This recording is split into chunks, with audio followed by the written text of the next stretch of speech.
ಕಡೆಗೂ ವಿಚಾರಣೆಗೆ ಹಾಜರಾಗದ ಭವಾನಿ ರೇವಣ್ಣ ಮನೆ ಎದುರು ಸತತ 7 ಗಂಟೆಗಳ ಕಾಲ ಕಾದು ವಾಪಸ್ ಮರಳಿದೆ ಎಸ್ಐಟಿ ತಂಡ. ಮನೆಯಲ್ಲಿ ಭವಾನಿ ರೇವಣ್ಣ ಇಲ್ಲದ ಕಾರಣ ಕಾದು ವಾಪಸ್ಸಾಗಿದ್ದಾರೆ. ಬೆಳಗ್ಗೆ 11 ಗಂಟೆಗೆ ಮನೆ ಬಳಿ ಬಂದಿದ್ದ ಎಸ್ಐಟಿ ತಂಡ 7 ಗಂಟೆಗಳ ಕಾಲ ಕಾದಿದ್ರು.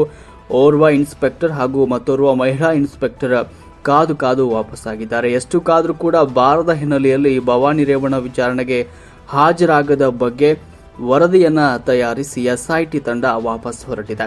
ವಾಪಸ್ ತೆರಳಿದ 2 ವಾಹನದಲ್ಲಿ ಬಂದಿದ್ದ ಟೀಮ್ ಇಂದು ಬೆಳಗ್ಗೆ 10 ಗಂಟೆಯಿಂದ 5 ಗಂಟೆ ನಡುವೆ ವಿಚಾರಣೆಗೆ ಹಾಜರಾಗುವಂತೆ ಸೂಚಿಸಿ ನೋಟಿಸ್ ನೀಡಿತ್ತು ಎಸ್ಐಟಿ ತಂಡ. ಆದರೆ ಬಂಧನ ಭೀತಿಯಿಂದ ಭವಾನಿ ರೇವಣ್ಣ ವಿಚಾರಣೆಗೆ ಹಾಜರಾಗಿಲ್ಲ. ಏನಿಲ್ಲ